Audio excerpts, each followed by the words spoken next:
종룡록 65칙인데 여름 날씨고 더워서 65칙 들어가기 전에 우리 선누록에도 가끔 인용이 되고 있는 식구가 있어요. 근데 여름에 수행성에 대해서 읊은 시 둘 다. 하나는 앞에 시는 백거이 백납천이가 항선사라고 하는 사람. 이제 더운 날씨, 고열이라는 것은 아주 지독하게 더운 무더운 날을 말하는데, 아주 무더운 날 항선사의 선실에서 항선사가 자선하고 있는 모습을 보고 내가 시를 읊었다. 이런 이제 제목을 붙이고 이 시를 이렇게 읊었어요. 사람들이 모두 다 피서를 한다. 이거 우리가 더위를 피하는 거죠, 그죠? 피서를 하는데 마치 미친 사람처럼 바깥으로 달아나고 있다. 이제 뭐 강가로 산으로 이렇게 막 더워서 못 견뎌서 이렇게 바깥으로 치달리고 있다 하는 것을 말해요. 여기 이제 더위에 광분해서 정신없이 그냥 더위만 피하려고 애쓴다 이런 말을 쓰죠. 광이라는 말을 붙인 이유가요, 자신 본심을 잃어버렸다는 이야기입니다. 그러니까 더위만 피해서 또 막 이렇게 도망다니는 모습이죠, 그죠? 근데 홀로 여기 항선사라고 하는 선사는 자신의 선방에서 나오지도 않고 이렇게 자선하고 있다. 여기 이제 방이라고 하는 선은, 실이라 방은 자신의 선언을 말하고 있습니다. 근데 이 항선사가 선방, 자선하고 있는 선방은 더위가 없는 곳은 아니다. 항선사가 자선하고 있는 것도 온 천지가 더위지, 항선사의 자선실이다 더위가 없다고 할 수 있겠느냐. 항선사에 자선하는 그 선방도 역시 더위가 없는 곳은 아니다. 그렇지만은 마음이, 이 심정이라는 것은 무엇이냐면 마음이 망념이 없는 것을 말이죠. 더위, 추위라고 하는 생각, 분별심이 일어나지 않을 때에는 몸도 시원한 것을 이렇게 표현해요. 이렇게 심정적 심량이라고 했어요. 마음이 번뇌망념이 일어나지 않으면 몸의 더위도 몸도 시원한 것이다. 그래서 여기 이제 유명한 공안이 내가 나중에 이야기할게요. 이게 전부 다 유심이라든가 이런 사상이 있죠. 불교에서는 몸보다는 마음을 중요시하는 것을 이제 유심사상으로 이야기하고 있습니다. 그 백거이도 마조의 제자라고 하는 선성들하고 교리가 심했어요. 그래서 이제 백거이가 불교의 굉장히 깊은 선성들하고의 교류를 통해서 깊은 경지를 얻은 인물 중에 한 사람이죠. 또 두순학이라고 하는 인물도 또 당대의 유명한 시인이에요. 그래서 두순학의 제목은 무엇이냐? 여름날 오공상인의 선언에 제목을 붙인 시를 읊었어요. 그 오공상인도 뭐냐면은 여기 상인이란 말도 이제 선사란 뜻입니다. 유명한 이제 선사인데, 근데 이 오공상인하고 두순학은 굉장히 친교가 있었어요. 이제 친교가 있는 그 오공상인의 처소를 방문하니까 오공상인이 선언에서 자선하고 있는 모습을 보고 자기 이런 시를 읊은 거죠. 삼복더위에 문을 닫고서 가사, 옷, 성납, 이 성복이죠. 이건 이제 가사, 성복 하나만을 걸쳤다. 이렇게, 문을 닫고서 자선하고 있는 모습을 이렇게 표현했습니다. 이 나비라고 하는 것은 원래요, 가사라기보다도 그냥 일반 성복, 평성복 말입니다. 근데 그 자선하고 있는 그 선언에는 소나무라든가 대나무의 그늘이 그 선방에 드리워져 있는 것도 아니다. 그늘도 아니다, 이겁니다. 소나무나 대나무에 그늘이 드리워져 있는 그 해랑과 방도 아니다. 근데 그가 자선하고 있는 모습은 참선하고 있는 것은 반드시 산이나 강이나 이런 것을 필요하는 것은 아니죠. 자선하는 경지는. 그런데 마음이 자선하는 그 마음에서 편안함에 마음의 번뇌 망념의 불길이 소멸되었을 때에 스스로 시원한 경지를 이루는 세계다. 이렇게 자선을 통해서 몸이 시원한, 뼈도 똑같이 시원한 경지를 이야기했습니다. 그래서 두 시가 선성의 자선하는 모습을 읊은 시로서 두 시가 이게 어록에 가끔 언급이 되어 있어요. 요 중심은 무엇이냐면 안선하고 여기에 즉 심정이라는 겁니다. 그래서 안선을 뭐라냐면 자선을 안선이라 그래요. 동산양계선사가 요건 지우개입니다. 이것을 공안으로서 제시한 것이 무엇이냐면 동산양계선사의 무한서입니다. 무한서.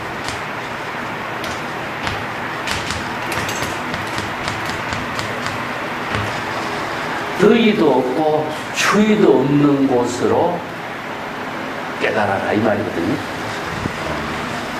더위도 없고 추위가 없는 곳이 어딜까 한번 봅시다. 자, 우리가 진여 본심은 본래 문분이니까 봄이죠, 그죠? 그렇기 때문에 진여 본심에는 추위나 더위가 없어요.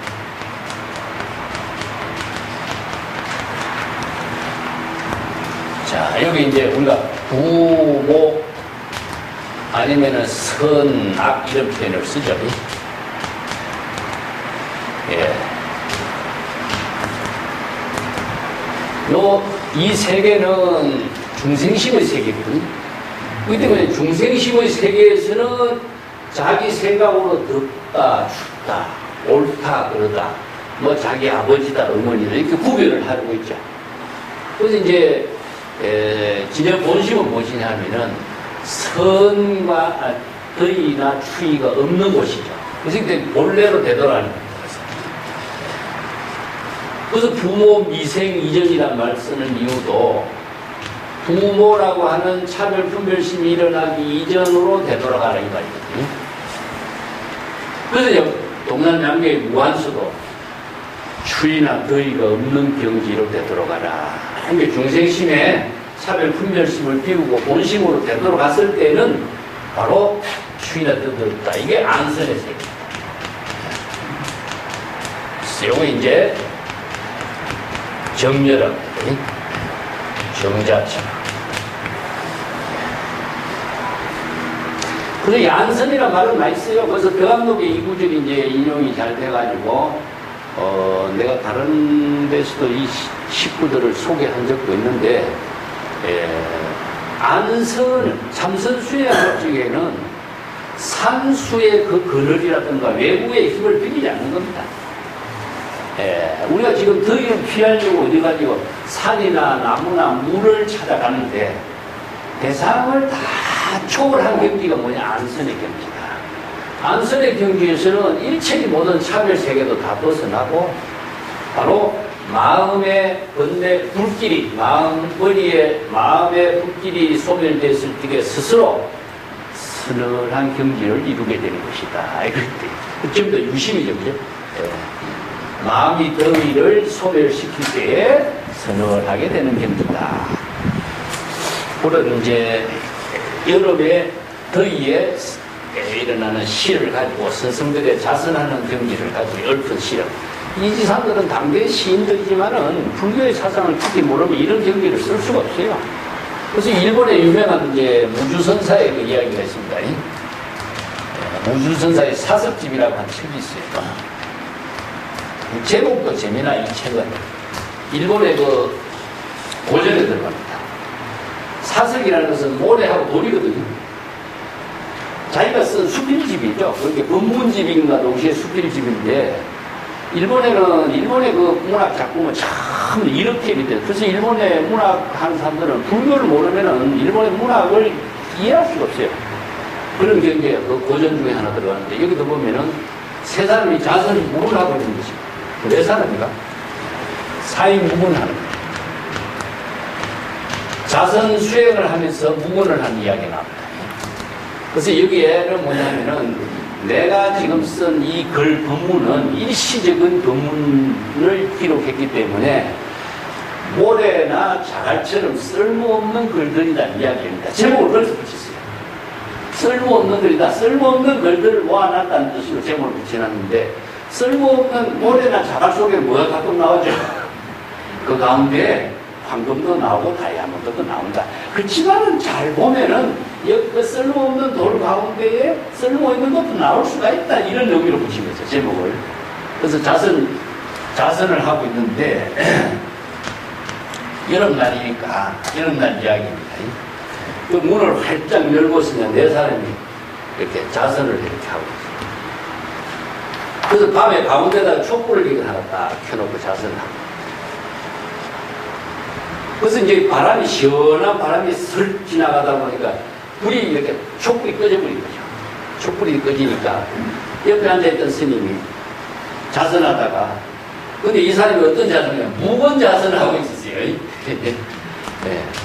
무건 수행을 하고 있습니다. 4사람이 결사를 한 거죠. 우리는 무건 참선 수행을 하자 해서 결사를 하고 있는데, 무건 수행한다고 딱 결사를 하는 4사람이 촛불을 켜놓고 자선하다가 바람이 불어오는데 촛불이 딱 꺼져버렸어요. 그 옆에 있던 스님이, 시자예요. 불 꺼졌으니까 촛불 좀 켜라. 그렇게 또 옆에 있는 사람이, 이 사람은 무건하기로 해놓고 왜 입을 여냐. 또 그러죠. 그러니까 옆에 있는 사람이, 너는 또 왜 입을 여느냐. 너는 왜 그러면 무건하라고 했는데 다 입을 여냐. 이게 마지막에 앉은 사람이 뭐냐? 끝까지 입 안 연 사람 나쁘니까 4사람이 다 입을 여냐. 왜 그럴까, 이게? 남의 모습은 보이도 자기 모습은 못 봐요. 자선 수행을 하고 있으면서도 경계가 갑자기 바뀌면은 대상 경계에 떨어져 버리는 모습을. 참 재미난 그 우화죠. 장자의 우화 이상의 우화를 갖고 이렇게. 그 여름에 자선하는 이야기 갖고 여러 가지 이야기가 나옵니다.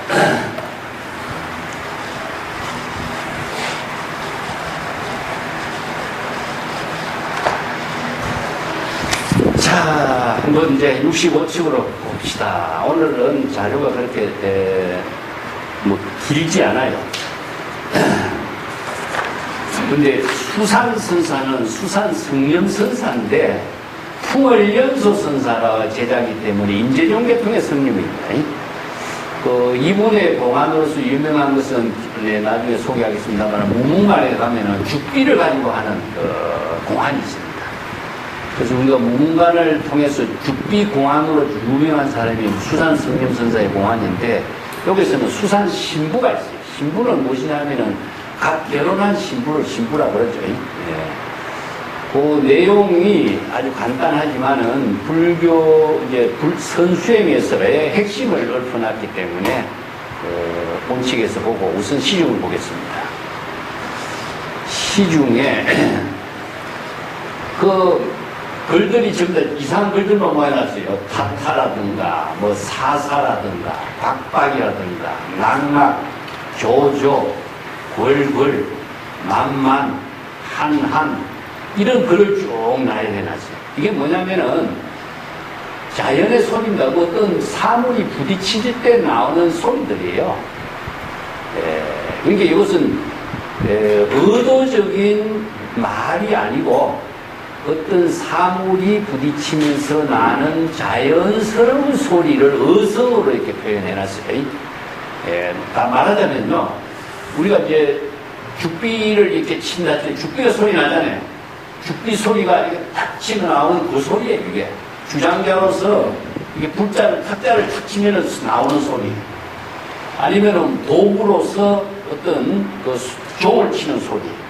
이 소리를 어선으로 표현한 말이에요, 한마디로. 그렇기 때문에 이 소리는 다른 말로 한다면 의미를 전달하는 소리가 아니죠. 그냥 시절 인연에 따라서 일시적으로 어떤 사물과 부딪히면서 나오는 자연스러운 소리, 이걸 자연음이라고 합니다. 자연음. 자, 여기 이제 불교에서는 법음이라든가 자연음이라든가 있습니다. 자, 여기는 언어의 개념이라는 건 없습니다. 그냥 소리일 뿐이기 때문에. 그래서 이 자연의 소리를 이렇게 먼저 쭉 제시해 놓고 수행자들에게 이 소리의 의미를 몰가 교자며, 자, 이것은 되씹어서, 입으로 되씹어서 이 소리가 어떤 의미인지 확인할 수가 있는가. 난이 금방이요. 그 소리가 나는 곳에 가까이 가서 소리 그 자체가 무슨 소리인지 우리가 이해를 할 수가 있겠는가. 이렇게 이제 문제 제시했어요. 차도하라 시신마와, 이게 도대체 무슨 소리를 이렇게 하고 있는가. 그래서 되씹는다라고 하는 말은 무엇이냐면요,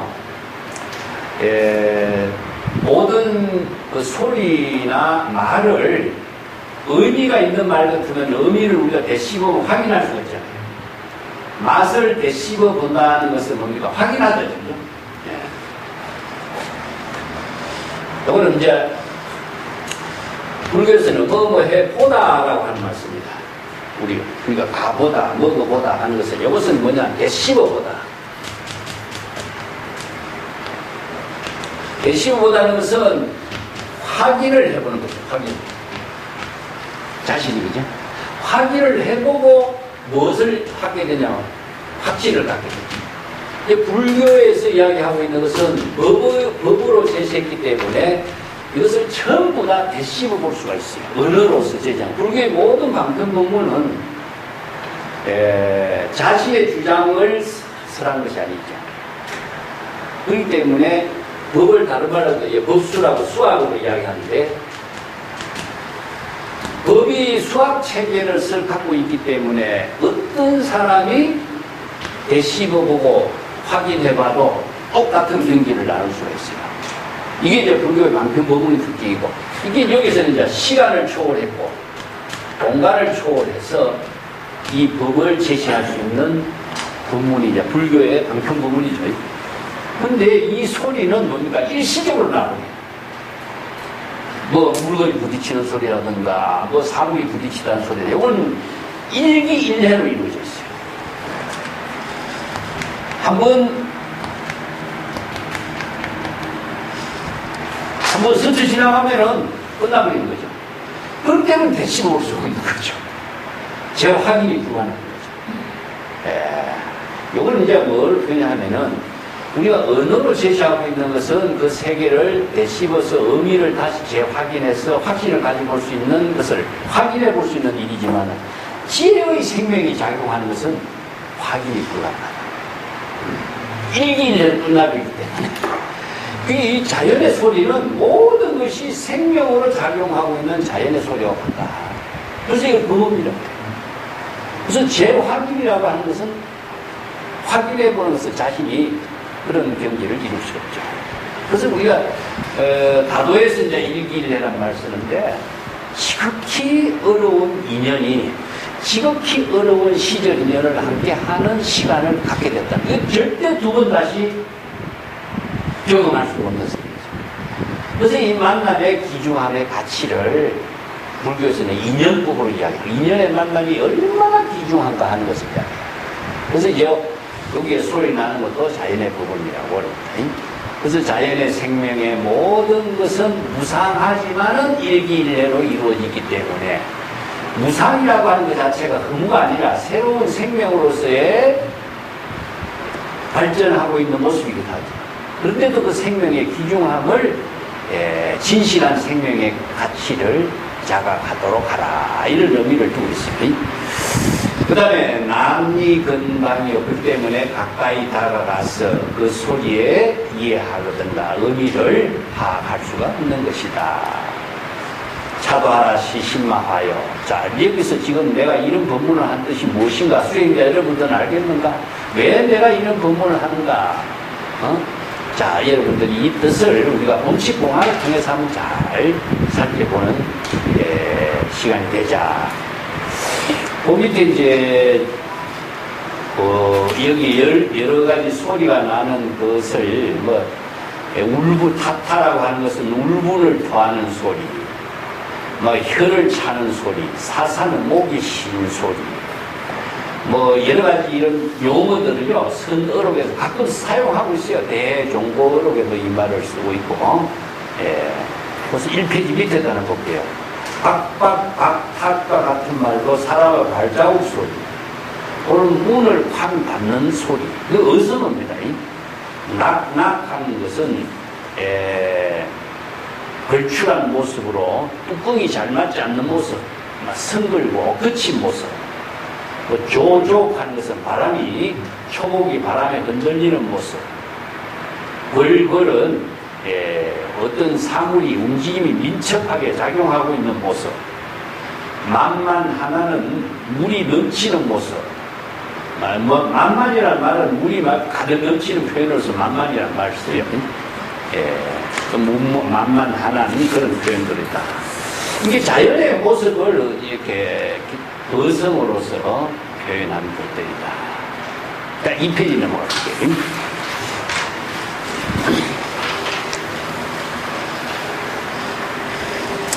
이상의 어성어는 사람의 감정, 목소리, 발자국 소리, 바람 소리, 물이 흐름쳐 오르는 소리 등 제법이 각자 생명활동하고 있는 십상의 소리와 모양을 은사한 것이기 때문에 그 내용이나 의미를 우리가 구체적으로 제시하는 말은 아니다. 근데 이러한 그 소리만 듣고도 무슨 말을 하는지, 또 그 소리가 입으로 되씹어서 의미를 확인하고 파악할 수도 없고, 또 가까이 접근해서 이해하기도 어렵다. 이러한 소리는 도대체 무슨 소리냐. 이거 생명활동하고 있고, 시절 내내 작용하는 소리, 이것을 이제 여기서 제시하고 있는데, 이제 다른 말 한다면은 이런 소리는 생명이 시절 인연에 따라서 작용하지만은 이것은 의미로서 전달하는 세계가 아니라 생명 그 자체의 소리이기 때문에 어느 도단의 소리다. 불림문자의 경지다.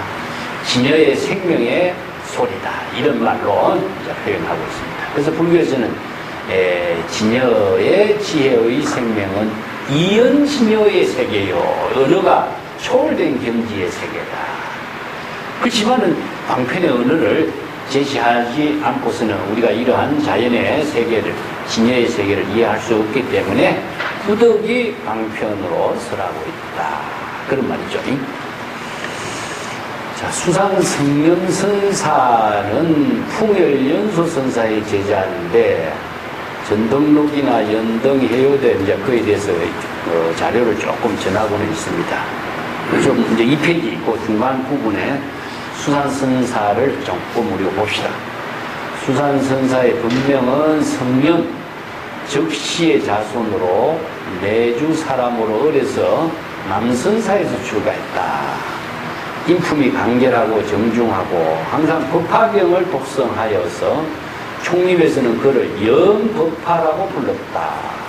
이게 별명이죠. 이 염이라는 그 글자는요, 법화경을 항상 염송하고 다녔다, 이런 말인데, 염은 자각입니다, 이 자각. 우리가 염을 한다, 염은, 우리가 생각하다, 이렇게 번역하면은 이 염이라고 하는 글자를 그냥 대상으로 이해하는 말이기 때문에 중생이 됩니다. 그래서 이 염이라는 글자는 참 어려워요. 이거 삿이라고 하는데. 자각하다, 이런 말이죠. 깨닫다는 말과 똑같아요.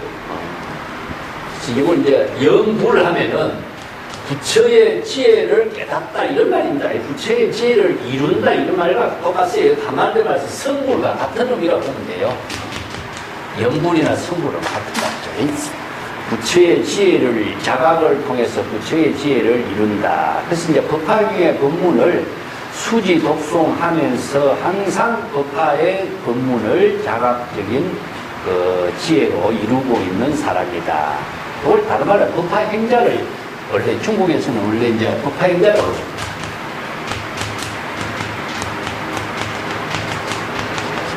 법화 행자의 대표적인 사람이 누구냐면 상불경 보살이거든요. 상불경 보살. 상불경 보살은 법화 행자로서 이제 중국의 뭐 경전에도 이야기하지만은, 자, 경전의 법문을 수지 독송했기 때문에 인욕행을 하는 보살이죠. 오늘 건강기에도 뭡니까? 남이 나를 천대하고 멸시하고 할지라도 건강기의 법문을 수지 독송한 지혜를 갖고 있기 때문에 화를 내지 않고 인욕행을 하는 그런 이야기가 나오죠. 대표적인 인물이 이제 삼불경 보살이죠. 그래서 법화행자는 수지 독송해서 여법학의 보살도의 지혜를 자신의 삶으로 실천하는 대표적인 인물이죠. 그래서 법화행자라든가 뭐 수지 독송한다든가 보살도를 실천하는 인물들이 전부 다 반야의 아공, 법공, 반야의 지혜를 부족해서 보살도를 실행하기 때문에 보살도를 이루게 하는 거나 마찬가지죠. 네. 일본의 그 유명한 그 법화행자들이 많아요. 구법선들이. 1년 홍법대사라 1년 종의 홍법대사 같은 사람이 대표적인 법화행자인데 그분들이 이제 이게 삼불경 보살, 법화경의 삼불경 보살의 이런 정신을 실천하는 인물들 있죠. 그래서 이제 홍법대사, 일본의 홍법대사가 일본의 가나 언어를 만든 인물이라고 그랬죠. 이오한 이오에도 써내노를 뭐 가미선자 가나를 만든 인물이라고 하는데 이분이 법화경의 수지 독송하면서 전국을 순례를 합니다. 그래서 일본의 순례 문화가 그때부터 이루어져요. 그래서 뭐 관세음보살 보량 33곳을 순례한다든가 참 순례 문화를 가지고 구법적인 순례 문화를 갖고 이렇게 법화행자에 실천하는 그런 문화가 이제 이루어져 있죠. 일본의 히에산이라고 하는 데가 있습니다. 교육도 옆에 가면은. 거기는 이제 천태종 본산격인데, 거기에 마하지관의 수행을 지금도 실천하는 사람이 있어요. 법화행자. 굉장히 천일 회복이라든가, 대길 회복이라고 하는데, 그 산 전체를 이렇게 시간 내에 맞춰서 뛰어다니면서, 지관 수행도 하고, 자선 수행도 하고, 이렇게 목숨 걸고 하는 수행이 있어요. 그 3년 동안 이렇게 하는 만일 회복, 천일 회복 하는 사람들 있어요. 대단한 사람들이 아직도 있죠. 여기 이제 수산승념선사도 법화경을 수지 독송하면서 법화행자로서의 보살도를 실천하는 수행자로서 이렇게 했다. 연법화라는 제목으로 별명이 붙었다. 이런 말이죠. 그리고 제방의 선성들을 참문한 뒤 연소선사를 참문하고 문화에서 수행했다. 근데 이 풍열선사는 항상 앙산해벽선사가 임제록에 임제선의 한 종파가 풍열선사 시대에 이르러서 크게 번창할 것이다 하는 예언을 기억을 했는데 그 문화의 수행자 가운데 자신의 도를 크게 펼칠 인물, 감당할 인물이 수산성령 같은 사람이 그만한 사람이 없었다. 그래서 풍열의 수제자라는 이야기죠. 풍열선사의 수제자로서 성년선사 이야기를 하고 있는 겁니다. 근데 그 임제록에 보면은 앙산해력선사가 임제의 가풍에 대해서 풍열의 시대에 크게 번창한다는 예언을 해놨어요. 근데 예언이라고 하는 자체가 불교에서는 이제 이거 참이라고 쓰는데 참계라고 하는 말씀입니다.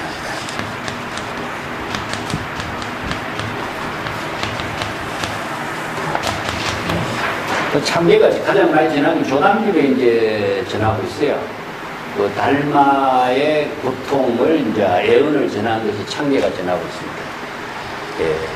참계라고 하면 이걸 형기라고 해요.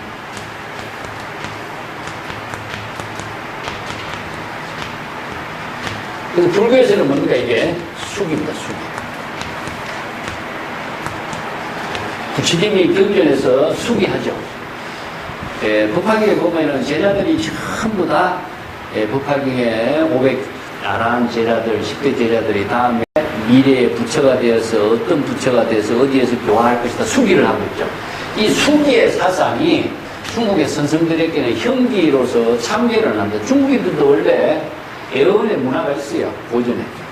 근데 이제 불교에서 설에서 이것을 참계 그 형기, 수기 문화가 가장 많이 발전해요. 그래서 달마가 인도에서 달마다라 존자 자기 스승에게서 애언을 받아고 중국에 오는 이야기부터 달마의 문화에서 6대 조사가 나와가지고 마조의 문화에서 법문이 형성된 이야기 전부 다 애언을 다 해놨습니다. 예, 참계로 대송으로서 전부 다 애언을 해놨어요. 그래서 이제 참계와 형기와 애언이라고 하는 것은 우리가 미래에 일어날 일이죠, 그죠?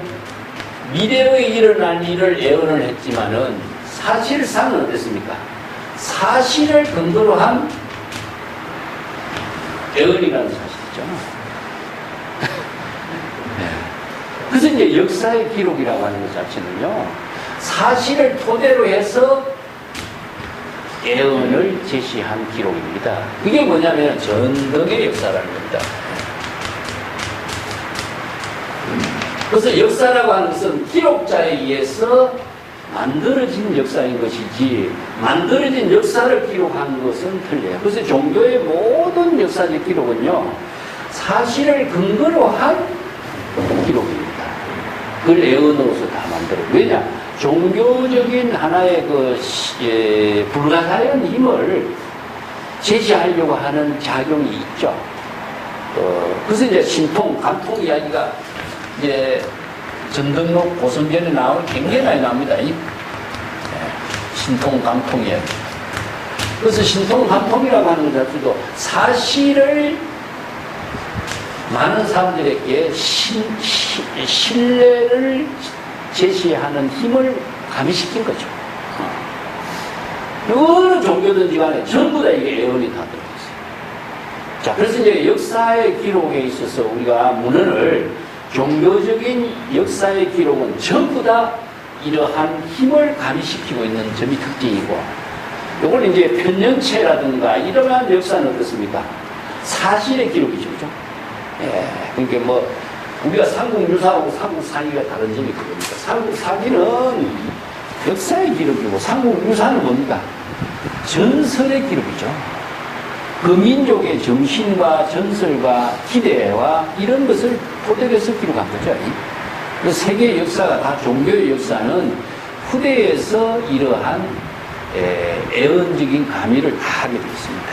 근데 사실은 사실을 애언으로서 전향시킨 기록이라고 하는 거죠. 자, 그래서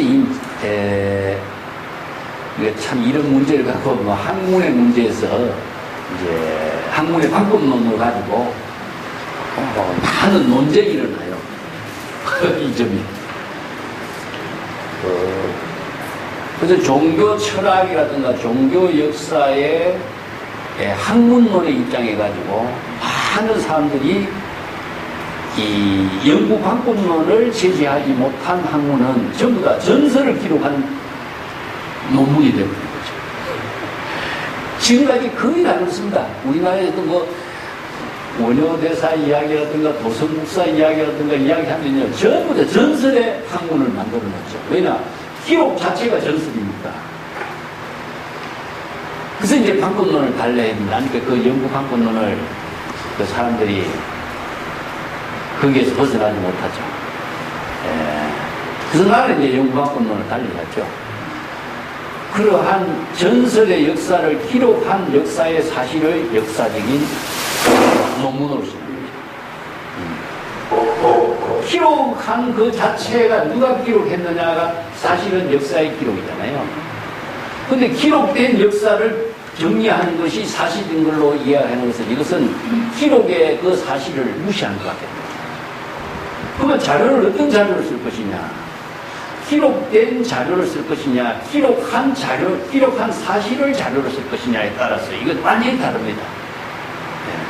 하나는 전설을 갖고 이야기하는 것이냐, 하나는 종교의 역사를 갖고 이야기하는 것이냐. 이 논문의 질이 달라지는 거죠.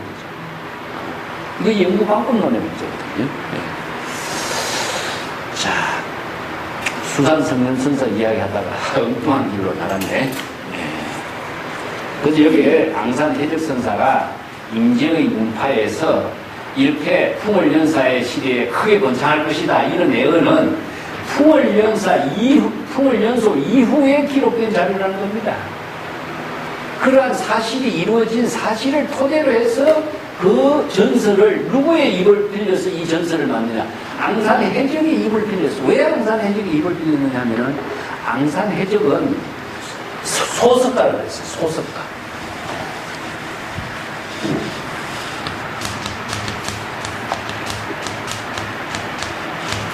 앙산해적은 중국의 석가라는 이야기입니다. 중국의 석가.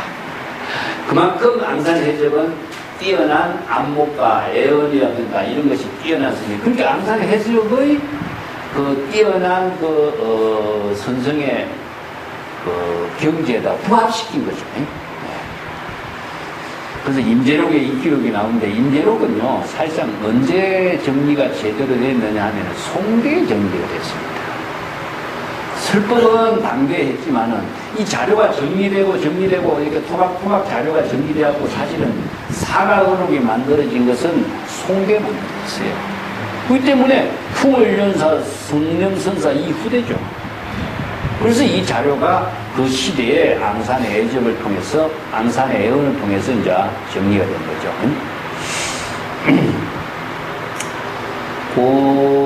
이 페이지 밑에 봅시다. 이분이 이제 상강설법하는 개송을 내가 하나 소개해놨고, 내 나이 원래 67세, 늙고 병들고 이렇게 세월을 보냈으니 원래는 명년에 할 일을 기억하고 명년에는 금년의 오늘을 기억하니, 이런 말이죠. 이렇게 이제 본문을 하고 그 3페이지 넘어가면은 이분의 그 임종계 같은 걸 해놨습니다. 백원의 세계의 금색 신이 유정과 무정이 한결같이 하나 된 진실이라, 명암의 차별 경계가 닿을 때 모두 비춤이 없음. 해가 진 오후 전신을 제시하라. 이게 아마 임종계의 역할 같아요. 자기 한평생 이 선생들이 살면서 이제 이걸 임종계, 열반송 이런 표현으로서 쓰고 있는데, 명암이 다 한다. 명암이라는 것은 차별, 명암을 차별 분별하는 모든 세계가 다 비워진 경지죠. 그러니까 온 해가 진 오후의 전신을 제시하니, 그게 평등의 세계로서 자신의 살림살이를 이제 펼친 것을 말이죠. 차별의 세계에서 평등의 세계로, 그리고 이제 입적했다 하고, 그 문화에 분양선소, 서편기성, 성문온총, 신정홍인, 광해원련, 이런 선성들이 정말 기라서 같은 인물들이 배출되고 임재종이 다시 재구원을 해요. 그래서 풍월연소 문화에서 임재종이 사실 새로운 꽃을 피우게 된 거죠. 그래서 이제 이런 임재의 종풍을 부응한 인물의 주역이 수산성령선사다, 이렇게 보고 있습니다. 자, 본칙을 볼게요. 성문 수산하니 여하시 부리요. 어떤 수행성이 수산선사에게 여하시 부처란 무엇입니까? 그래서 여하시 불, 여하시 조사 설레이, 이런 법문이 중국의 선문답에서 가장 많은 질문을 하고 있어요. 전등록에도 가장 많은 질문이 이 질문인데, 부처란 무엇인가? 자, 부처란 어떤 것을 말하는가? 부처의 경지는 어떤 것인가? 이 하나의 질문 속에 많은 뜻이 함축되어 있죠. 그런데 이 질문에 수산성령선자는 뭐라고 대답했느냐 하면요, 뒷장에 넘어갑시다. 산문하니 신부기저의 아가 됩니다. 신부가 나귀를 타고 가는데, 아가는 시어머니입니다. 시어머니가 나귀를 끌고 간다는 얘기죠. 신부가, 갓 결혼한 신부가 이제 나귀를 타면 시어머니가 나귀를 끌고 간다는 것은 맞지가 않잖아요. 도덕상에, 윤리 도덕상으로서는. 자, 이걸 지금 반상합도적인 입장을 갖고 이야기해요. 그래서 부처란 무엇인가를 대상으로 추구하는 그대 중생심으로 중생심을 본심으로 되돌리라 하는 이런 의미가 되거든요. 그래서 부처란 무엇인가 하는 말을 우리가 첫 번째 문제점이 무엇이냐? 부처를 남에게서 구하려고. 그러니까 수행성들이 전부 다 스승을 찾아가서 부처가 무엇입니까? 이런 질문을 던지는데 사실상 부처는 자기의 마음 자료의 부처인데 부처를 다른 사람에게서 부처가 무엇인가를 아무리 대답해 준들 그것이 자기에게 도움이 되겠느냐는 거죠. 그래서 오늘 이제 이 질문을 가지고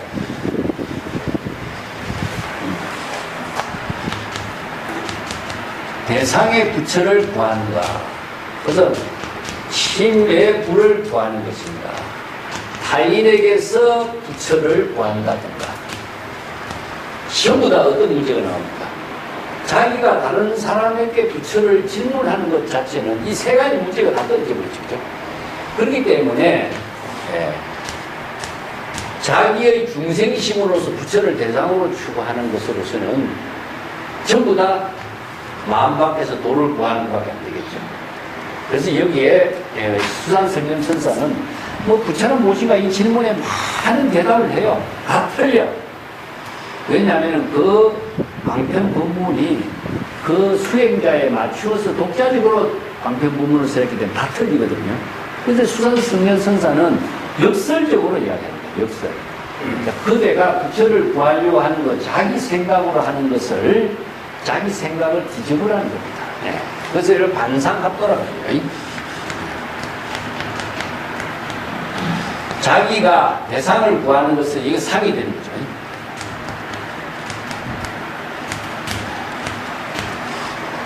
상식을 뒤집어야 됩니다. 이걸 이제 비사량의 경지가 되지 않고 상식적으로 부처를 언어로 문자로 다른 사람에게서 대상 경계를 통해서 구하려고 하는 것 자체는 그런 부처의 지혜를 잃어버린다 하는 것이 이제 본 공안 핵심이에요. 굉장히 간단하지만은 우리가 이 질문을 통해서 3페이지 밑에까지 한번 봅시다. 3페이지에 부처란 무엇인가?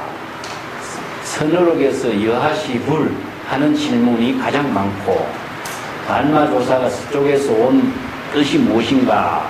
불법의 적적 대의가 무엇인가? 이것을 전부 다 이게 선문답에 가장 많은 질문들인데 이것을 이제 수행자가 부처의 근본 핵심을 선지식에게 가르침을 받고자 하는 것인데 실제로는요 그것을 남에게서 이 해답을 절대 얻을 수가 없다는 사실이죠.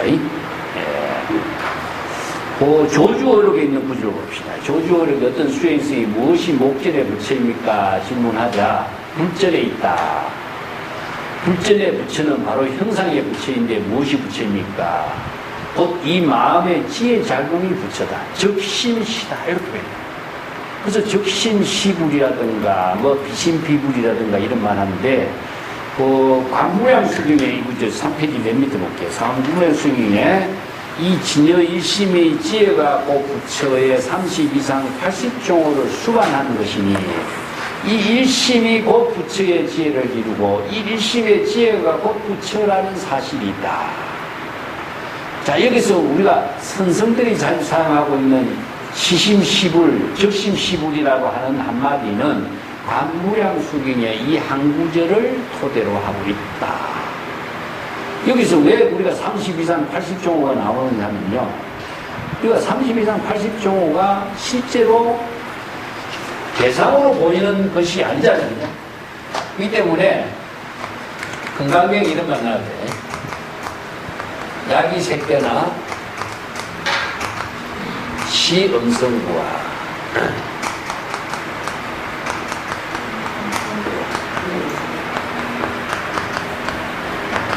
신행사도 이 음성부와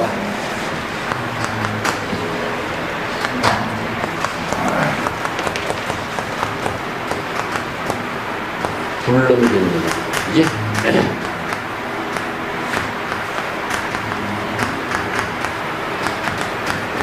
이 구조랑 똑같아요. 이거는 뭡니까? 형색입니다. 형색이라는 것은 어떤 물질이죠. 이 색이라는 루파라고 하는 공간을 차고 있기 때문에 모든 형색 물질을 말하고 있고, 음성은 무엇입니까? 소리죠. 그렇기 때문에 우리가 이제 소리로, 형색으로서 참된 열애의 지혜에 작용하는 근본을 볼 수 있겠느냐. 음성으로서 열애의 참된 지혜에 작용하는 자아를 볼 수가 있겠느냐. 그러니까 음성으로 열애를 보려고 하거나 형색으로 열애의 근본을 깨달고 체득하려고 한다면 이 사람은 사도거든요. 사도라고 하는 것은 중생심이죠. 그죠? 왜 중생을 사도라 하냐면은 자기가 부처를 마음 밖에서 추구하기 때문에. 그러니까 다른 사람에게서 부처를 얻으려고 하고 모양을 통해서는 형색을 통해서 얻으려고 하니까 자기가 대상 경계를 통해서 얻으려고 하는 모습밖에 안 되죠. 그렇기 때문에 사도로. 그럼 외도는 무엇입니까? 외도는 마음 밖에서 부처를 구하는 거예요. 이 때문에 외도와 사도가 되기 때문에 부처는 깨달을 수 없다. 불능견, 열애를 칭견할 수가 없다. 그러니까 여기서 아라고 하는 것은요, 열애의 지혜를 말하고 있습니다. 이 때문에 마음 밖에서 남에게서 부처를 구한다라고 하는 것은 이건 외도라든가 사도가 됩니다. 그래서 이 부처를 그대가 부처가 무엇입니까? 질문하는 그 마음 작용이 부처입니다. 그렇기 때문에 부처라고 하는 말을 질문하는 그 말이 부처라고 하는 사실을, 그래서 질문하는 곳에 문처에 답처가 있다. 그리고 뒷구절에 나옵니다. 문처시 답처라.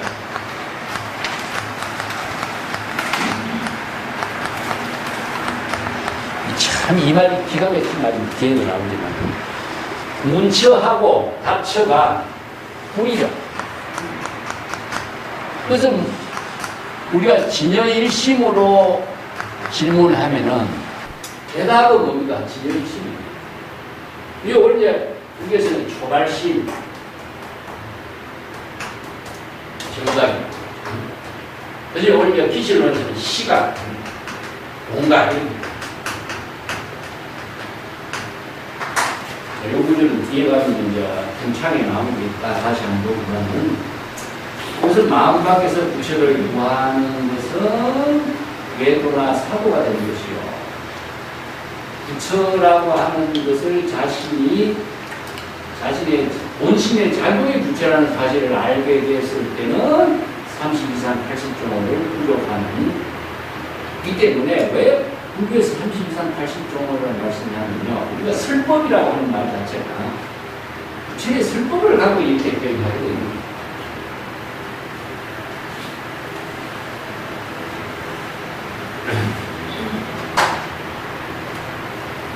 무법 가설이라고. 예?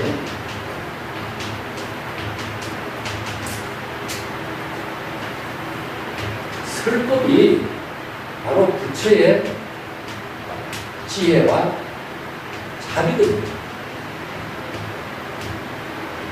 32산 80종을 하는 것은 설법을 통해서 자신이 지혜와 자비를 가지고 자신을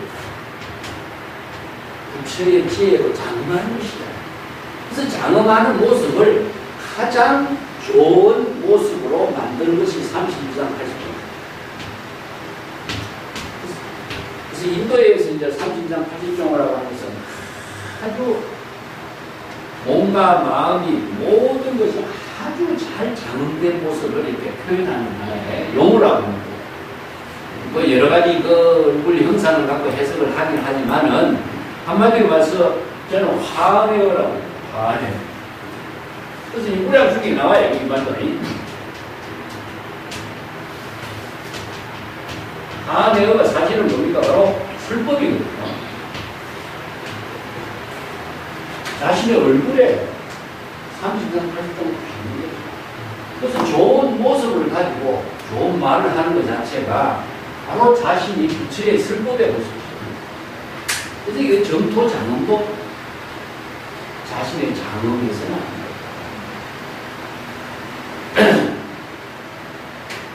만성의 이제 대답이 아주 신선한 질문이다. 이 살자는 가살 신선이다. 이 살자는 뭐 죽인다 이런 말 쓰죠 우리가. 그런데 죽일 살자와 같은 말입니다. 아주 신선한 대답을 맹소적인 대답을 했는데 이것은 이제 너무나도 흔한 질문이 아니냐 이런 의미가 되죠. 근데 수산선사는 신부는 나귀를 타고 시어머니는 나귀를 끌고 갑니다. 이것은 우리가 상식적으로 생각했을 때 완전히 역설된 거죠. 전거된 거죠. 물론 이제 뭐 다른 걸 보면 신부가 결혼한 날 술을 한 날 해서 술이 취했기 때문에 신부가 어쩔 수 없이 나귀를 타고 시어머니가 나귀를 끌고 가는 이런 이야기인 같지만은 막 그렇게도 우리가 볼 수 있지만 이것은 상식에 어긋났다는 거예요. 반상합다예요. 상식에 어긋난 경기다. 그래서 도를 이루는 것은 반상합도의 경지를 이루을 때에 부처의 지혜를 이룬다 하는 본문으로 여기서 전하겠습니다. 시야도리요 착을 붙이니 무슨 도리로서 이런 이야기를 했을까? 거기서 이제 평창에 이런 말이 있습니다. 수행생이 부처란 무엇인가 질문하고 수산선사는 젊은 신부가 나귀를 타고 늙은 시어머니가 나귀를 끌고 가는 일이라고 대답한 것은 일반적인 세간 사람들의 윤리적인 가치관, 상식적인 사고에 충격이 전부된 것이다. 진여일심의 지혜가 여급하게 작용하는 전법의 안목에서 보면 자기의 존재에 대한 고정된 모습, 의식의 대상 경계로 존재하는 상대적인 차별 세계도 절대적인 세계도 없다. 또 젊은 사람, 늙은 사람, 신부나 시어머니라고 하는 중백 자타, 일체의 모든 대상이 다 초월된 것이다. 그래서 이제 진여 본심의 지혜는 모든 은설, 명자, 신문도 초월된 것이다. 그런 경지에서 이제 우리가 불법의 입장에서 접근하자 하는 것이고, 또 비사량, 불가사의의 헷갈의 세계다. 그 경지를 이제 유마경 불도품 3호편으로 불도품을 보면 보살을 어떻게 불도를 통달해야 됩니까? 하는 질문에 유마경사는 보살이 중생이 일상적인 윤리 도덕의 상도를 초월해서 비도를 실행할 때 불도를 통달합니다. 그래서 비도행이라는 말씀입니다. 비도는 상도를 초월한 걸 말합니다. 상도는 상식적입니다. 비도는 비상식적인 것이기 때문에 그것은 중생심으로 사량 분별할 수 없는 세계다. 그래서 이제 유마경에서는 불가 사이, 비사량 이 말을 비도라는 것입니다. 5페이지 중간에 보면 신신명의 비사량의 경지는 중생심의 의식으로 측량할 수 없는 세계다. 그래서 비사량처 정식 난치는요. 이 경전에서는요, 비사량이란 말보다도 불가사량 이런 것입니다. 불가사량. 그래서 불가사량 해탈이라는 말을 썼는데, 그래서 부처의 지혜의 세계는 중생심으로 사량 분별할 수 없는 불가사량의 경지다. 이 말이거든요. 그러면 중생심의 사량에서 불가사량의 경지를 이루는 것이 바로 부처의 깨달음의 지혜를 이루는. 그래서 부처는 불가사량의 지혜를 이루는 것입니다. 이걸 이제 신부는 나귀를 타고 시어머니는 나귀를 타는 것, 상식을 생각할 수 없는 경지다. 이렇게 되어 있습니다. 5페이지 중간에 보면은 만성이 봅시다. 만성이 이것은 무슨 논리인가 착을 했는데, 시중에서 만성이 뭐 자연의 소리를 알 수 없는 자연의 소리를 막 열거를 해놨죠. 자, 이 부처의 지혜를 이루는 경지는 어느 문자 뭐 사량 분별로서 접근할 수 없는 생각입니다. 그렇기 때문에 윤리적이나 도덕적이나 뭐 시어머니나 며느리나 이런 분별적인 사고로 접근하고 이해해서는 알 수 없는 세계다. 그래서 이 유마의 비도행위 갖고 비사량처를 제시했습니다. 그래서 법성계의 구절도 내가 하나 소개해드렸어요. 무명무상저일체 정지소지비계. 그게 일체의 명상이 다 끊어진 경지죠. 그게 진여는 은설상, 명자상, 신년상이 끊어진 세계요. 그 진여의 경지는 정지, 깨달음을 체득한 지혜로서만 알 수 있는 세계지 다른 중생심의 세계에서는 알 수 없는 경지입니다. 그래서 정지라고 하는 것은 바로 부처의 불지경을 말합니다. 정지소지. 정지소지란 말을 다른 말로 한다면 중생심의 사랑 분별로는 이해할 수 없고 부처의 불지연으로 알 수 있는 세계다. 유불능이란 말과 같습니다. 유불능. 법화계라든가 대선 경전에는 처음 다 오직 부처의 지혜로만이 알 수 있는 세계다. 이게 정법안장에서 내가 정법 안목이란 말을 같이 쓰고 있는데 유불능이랍니다. 오직 부처의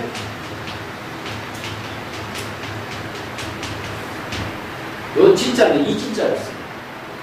왜 이 진짜를 쓰냐면은 지의 진짜는요 방편의 지를 많이 씁니다. 시해라고 하는 말은 방편의 말을 많이 써요.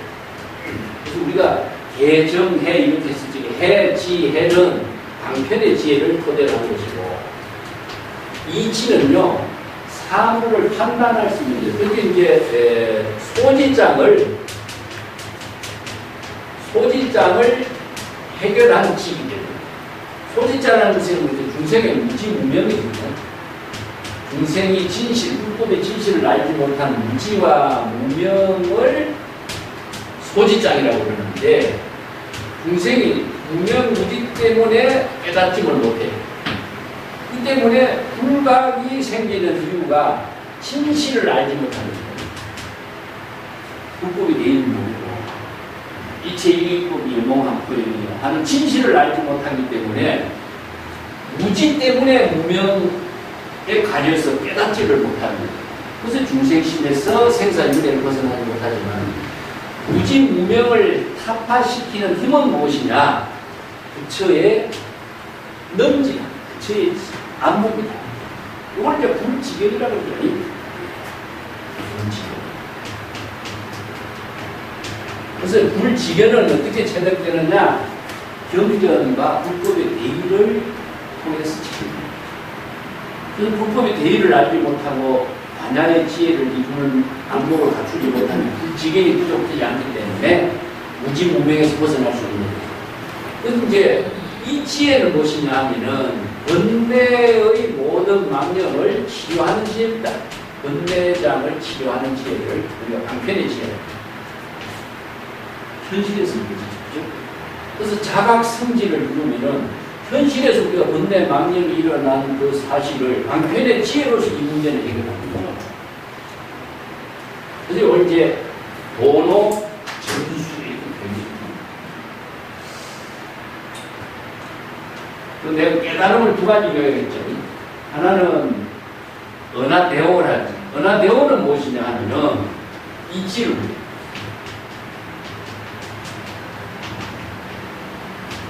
불지경은 부족한 깨달음이고 연기적각이라든가 자각이라든가 하는 말은 자각에서 성질을 이루는 것은 무엇이냐 하면 방편의 지혜를 근대 망명을 자각했을 때 방편의 지혜가 작용하는 거예요. 그렇기 때문에 이것은 현실에서 이루어집니다. 현실에서의 병을 진단하는 안목이고 병을 치료하는 능력 이렇게 두고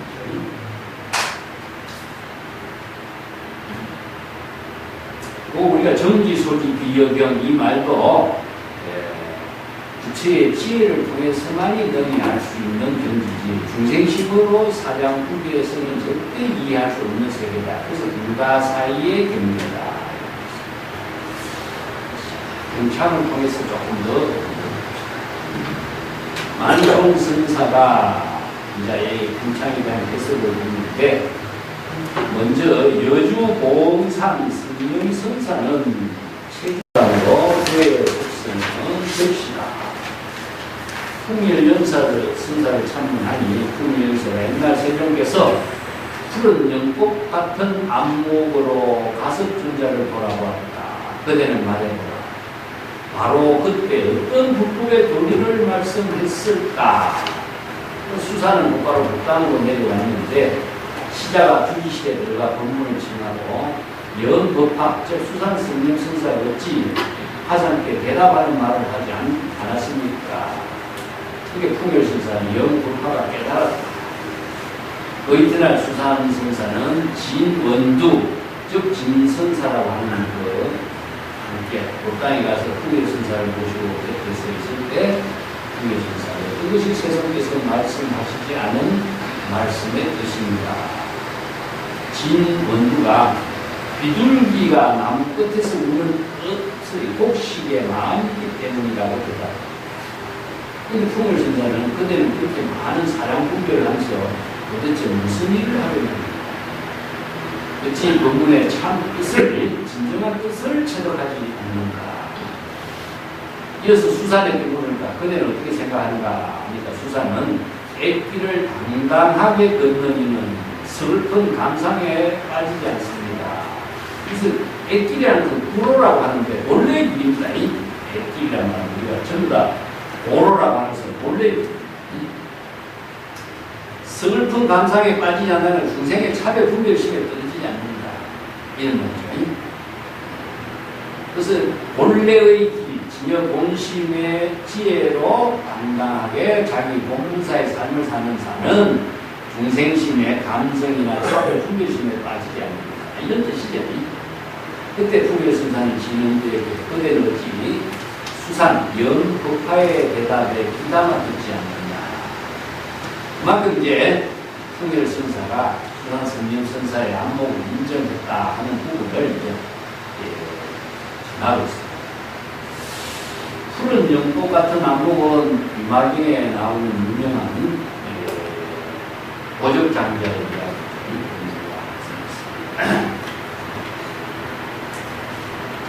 그 내용은 조금 내가 구조적으로 설명하고 7페이지는 납시다. 풍열선사가 수산선사에게 질문하는 말이 있는데 여기 본문은 동용양 고로요 불타초연 이 말은 원래는 향응지안선사의 깨달음의 오도송에 나와요. 그래서 내가 오도송을 소개해드렸습니다. 7페이지. 향응지안선사는 위산영우선사의 제자인데 위산영우선사가 부모미생 이전의 본래 면목에 대해서 제시하라 하니까 대답을 못해요. 그래서 이제 뭐 경전에 있는 아는 구절을 가지고 일품지름 대답하니까 그것은 경전에 있는 말이지 그대의 지혜의 말이 아니다. 그렇게 해서 전부 다 부정하니까 향응지안선사는 자기가 지식으로 알고 있던 참선 공부가 쓸모없는 점을 알고 나는 나 같은 사람은 이제 큰 선지식으로서 역할할 수 있는 능력이 없는 사람이다. 자꾸 자기가 했거든. 그래서 어디로 가냐? 남양 해충국사가 살고 있던 애토굴에 가서 혼자서 나는 이제 도인이 되려고 하는 꿈을 버린 거죠. 그냥 혼자서 한가하게 이제 자신의 참선 생활을 하고 있습니다. 어느 날 이제 자기가 마당 청소를 하다가 뭐 돌멩이를 집어던지다가 대나무에 그 돌멩이가 딱 부딪히는 소리를 듭니다. 그 한 소리가 문서보도록 해요. 그래서 이제 그 시전 인연이 자신의 깨달음을 이루는 소리, 법음을 듣는 거죠. 이걸 문서보도라고 하는데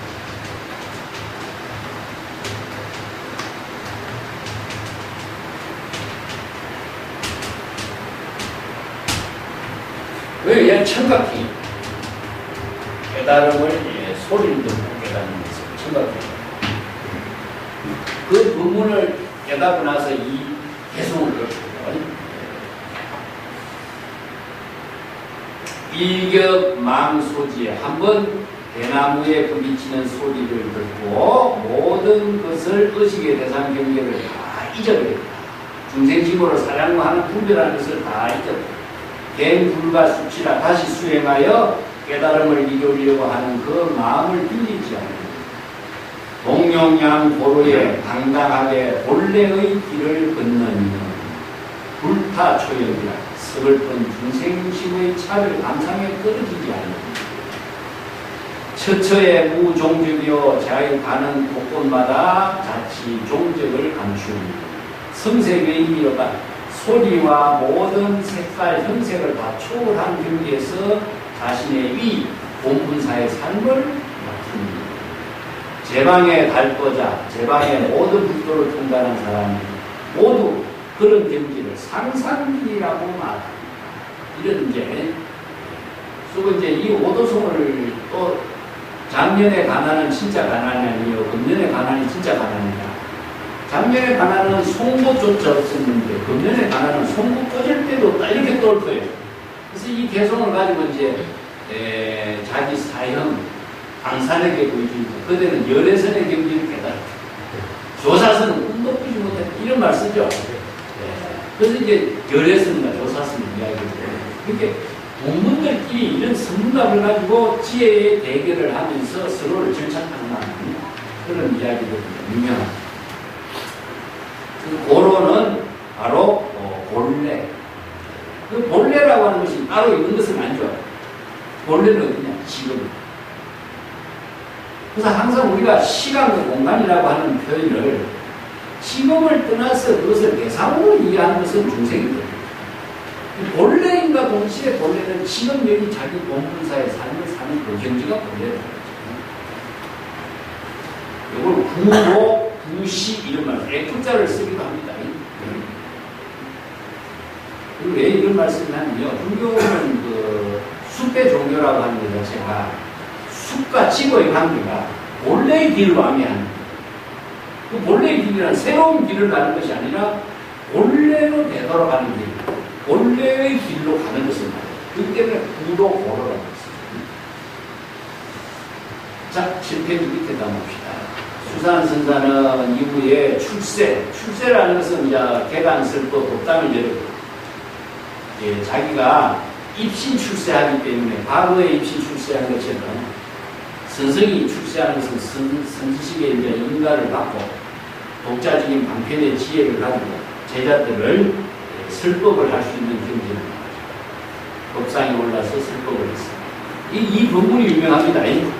진여 본심의 지혜로 영업한 경지를 깨달아 체득하고자 한다면 질문하는 것을 가지고 오지 말고 질문을 대상으로 가지고 다니지 말고 질문은 대답에 있고 대답은 질문에 있다. 그 위에 원문을 보면요. 문제 답처요. 답제문처라 말 쓰죠. 요 말이 참 재미나요. 처라하는 말은 도리입니다. 도리. 무슨 질문한 진여의 지혜로 작용하는 도리하고 대답으로서 작용하는 진여의 지혜의 도리가 같다는 뜻입니다.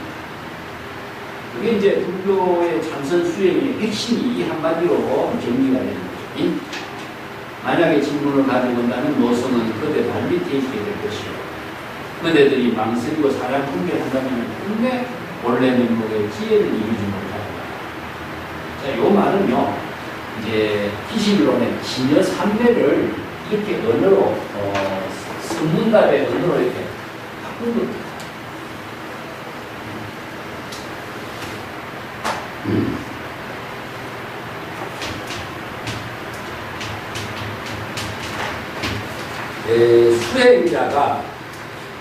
수행자가 질문하고 이게 선지식이 대답하고 이렇게 한다면 어떤 관계가 생기죠? 이걸 우리가 주객이라고 합니다. 보통 우리가 이야기할 적에는 수행자가 질문하고 선지식이 대답하는 것이 이렇게 일반적인 상식이죠. 이게 뭐냐면은 세관법. 그러면 출세관법은 어떻게 되겠어요? 세관법에서는 주객이 나눠지죠. 그죠? 자타가 나눠지죠. 이게 스승과 제자가 이게 구분이 딱 돼 있는데 참선 수행에서는요, 세관법이 초월돼요. 그러면 여기서 수행자와 선지식이 아니라 주는 무엇이냐? 주여 본심입니다. 그러면 객은 누구죠? 역시 주여 본심. 느끼죠. 그렇기 때문에 이걸 이게 선문답의 언어를 세관법으로 글자로 이해하면 전부 다 여기서 주의 수행자가 질문하고 선지식이 대답하고 이것입니다. 이 때문에 법으로 봐야 될 선문답을 글자로 보면 이런 구조입니다. 자, 여기서 진여본식이 뭐냐? 질문, 문처예요. 문처. 답처. 이 처라고 하는 것은 뭡니까? 내가 도리라고 했죠. 대답하는 도리와 질문하는 도리가 진여 본심의 지혜로 작용하는 도리. 그 때문에 자기가 스승에게 선지식을 찾아가서 이것이 부처입니까? 부처라고 하는 대답을 선지식이 아무리 대답해도 자신이 깨닫지 못해요. 소리로만 들리고 남이 제시하는 말로 듣고서는 깨달음이 이루어지지 않습니다. 그 사람 말만 듣는 소리로서 자아를 깨달을 수 없죠. 선지식의 모습을 통해서 부처의 모습을 통해서 깨달음을 얻을 수 없어요. 그래서 약이 새끼나 이 영성부하는 거죠. 그래서 우리 참선 공부의 본질을 잡아요. 자, 질문하는 것과 대답하는 것이 자신에게 대답합니다. 이게 바로 선문답에서 참선 수행의 본질을 이야기했어요. 그러면 우리가 공안을 제시하면 공안을 자기 자신에게 질문을 던지고 그 답은 뭡니까? 자기 자신이 사유하면서 답처를 찾아가죠. 이 답처라고 하는 것은 무엇입니까? 확인하는 거예요. 근데 이것은 문답이 나누어지면은 중생이 되지만 문답이 진여 본심이기 때문에 우리의 법문입니다. 그 때문에 문처가 북이요, 답처가 북이요. 그래서 이게 진여삼멸입니다. 진여삼멸. 그래서 이걸 이제 시각과 공각이라고 했습니다. 시각과 공각은 뿌리요. 지시론에서 이제 이 부분. 시각과 공각이 뿌리기 때문에 진여삼멸. 그래서 우리가 사유하고 참선하거든요. 우리가 경전을 어떻게 경전에 읽어가면서 자기가 경전의 본문을 모르면은 경전의 본문을 자기 스스로에게 질문을 던지고 그 본문을 이해하기 위해서 다른 정법으로서 그것을 언어를 연결시켜서 그 내용을 확인하는 작업을 사유라고 해요. 그렇기 때문에 우리가 언어를 통해서만이 사유가 가능하지 언어를 통하지 않고서는 방편의 언어를 통하지 않으면 사유가 불가능합니다. 그래서 이제 모든 것을 우리가 수지한다. 경전의 본문을 수지한다. 독송한다 하는 것은 궁극적으로 수지, 독송의 내용은 무엇입니까? 방편의 언어입니다. 방편의 수없는 방편의 언어를 가지고 이 문제에 대해서 수없는 방편의 언어를 여기다 연결시켜서 그것을 확인하는 자. 그것을 우리가 사유라고 했어요. 그렇게 언어로 사유하고 언어로 근데 중생식으로 하는 것은 자기와 주객이 나누어지면서 이 생각 저 생각 하면은 이것은 중생식으로 나누는 법이 되지만 진여 본심으로 사유하고 진여 본심으로 그 지혜를 연마하는 작용은요 이것은 나누어지지 않는다. 그래서 문처와 답처가 분리가 됩니다. 자, 이것을 우리가 이제 참선 수행이라고 합니다. 이걸 참선 수행입니다.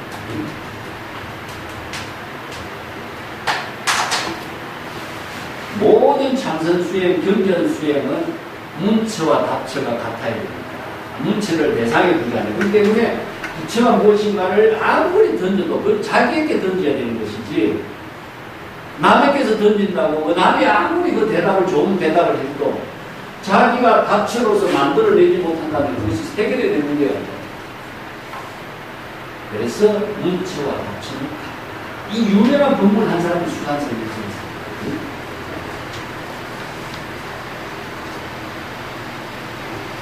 요 말은 대강목에도 자주 실리고 있습니다.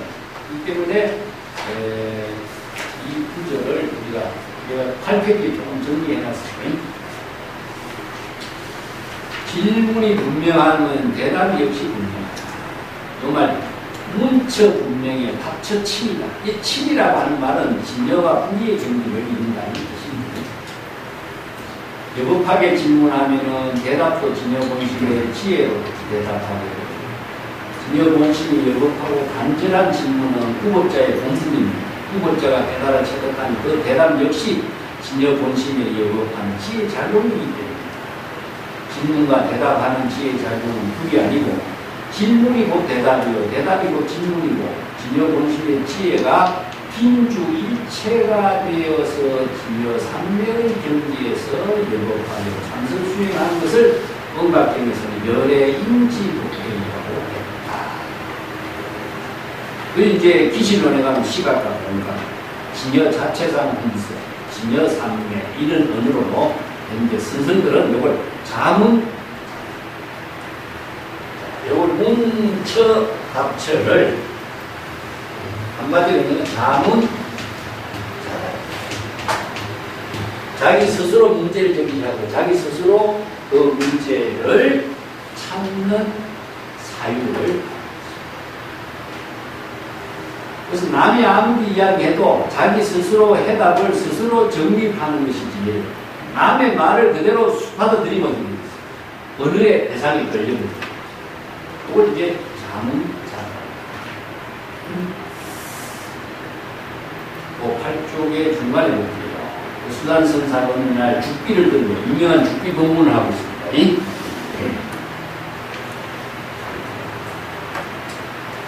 죽비 법문이 이제 문만에 실려 있는데 그대들은 이것을 죽비라고 부르면은 명상에 집착하는 것이 있는 것이고, 이것을 죽비라고 부르지 않으면 어떡합니까?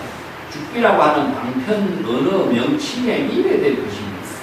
그래서 이것을 무엇이라고 하겠는가? 서편기성이 선사의 죽비를 빼앗아 두토막으로 뜯고 계단 밑으로 던져보면 이것이 무엇인가? 자기 제자죠, 서편기성이. 그래서 수산스나 이 눈먼 녀석, 하면 서편예이 곧 절을 했다. 제방의 선언에서 이 공안에 대해서 죽비라는 명상에 입에할 것인가, 집착할 것인가, 접촉될 것인가. 명상에 접촉된다든가 죽비라고 하는 방편의 언어에 입에할 것인가. 이 두 가지 문제를 갖고 대촉관이라고 하는 관문을 제시합니다. 이게 저 수행의 모든 공안을 관이라고 해요. 하나의 빗장을 지르는 겁니다. 자신이 직접 지혜로 그 빗장을 열어야 된다는 것이거든요. 그래서 무문관하면 문이 없는 관문의 빗장을 자신이 지형법의 안보계로 그 문을 열어야 된다는 것입니다. 그게 무문관이었어요. 이게 여기서 이제 배촉관 이렇게 그래서 이 공안이 이제 무문관에도 실려 있는데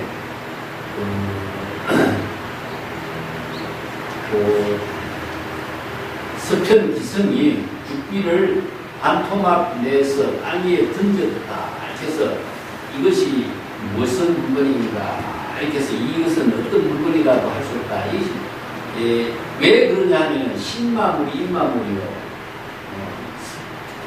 설사 일부 적부중이요. 일만 나오거든요.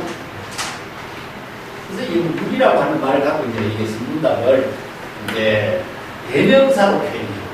뭐라고 말을 이름을 붙일 수가 없기 때문에 일물. 이 어떤 물건인가? 이런 말씀. 설사 일물 적부정이.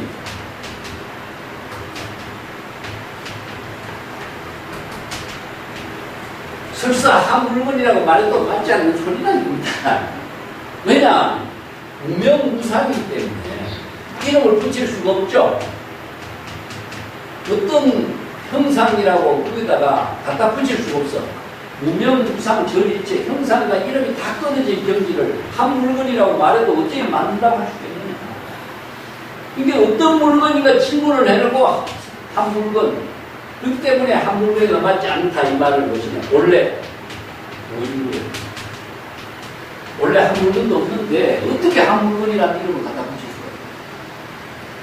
그렇기 때문에 이 한마디가 자 아까도 얘기했지만 음성과 형세로 초월하는 거죠. 그래서 열애의 지혜라고 하는 것은 바로 폼입니다.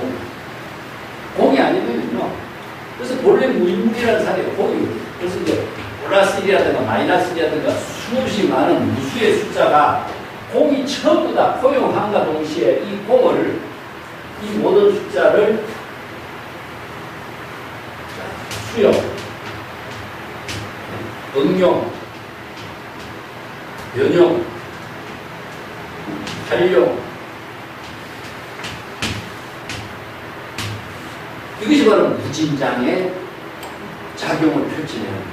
그렇기 때문에 제로가 아니면은 이 모든 숫자를 수용할 수도 없고, 이 모든 숫자를 응용할 수도 없고, 변화시킬 수도 없고, 조화를 이룰 수도 없고.